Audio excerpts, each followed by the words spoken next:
સારવારની વખતે તો હવે મારે શું કરવાનું? સારવાર તો આપવી પડશે આપણે, બરોબર?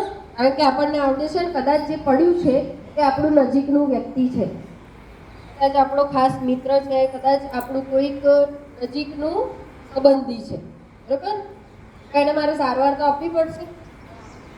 ના આપવું તો શું થાય ખબર નથી. વધારે લોહી નીકળવાથી કદાચ મૃત્યુ પામે, અથવા કદાચ એનો શ્વાસ રૂંધાઈ જાય તો મૃત્યુ પામે.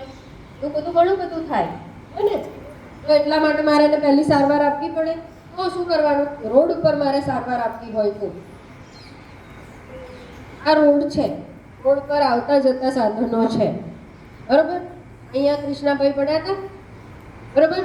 હવે મારે અહીંયા જ મદદ કરવી છે, કારણ કે કૃષ્ણાભાઈને બહુ જ વાગ્યું છે અને એમને મારે સાઈડ પર લઈ જઈ શકાય એવી પરિસ્થિતિ નથી. હા, તમારું જ નામ મને યાદ રહી, બરોબર?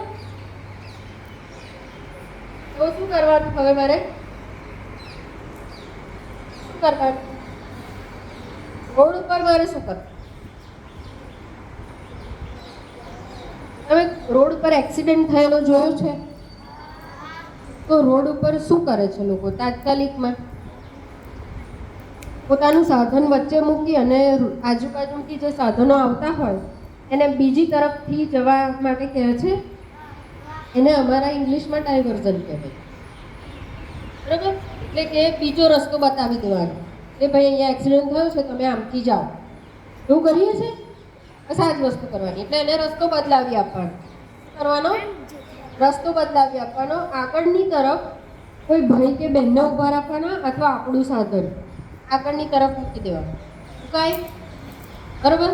સાધનો બીજી તરફ જતા રહ્યા. હવે હું રોડ પર મદદ કરી શકું કે ના કરી શકું? હવે મને કોઈ નુકસાન નથી, એટલે હવે હું મદદ કરી શકું. ખ્યાલ આવી ગયો? બરાબર?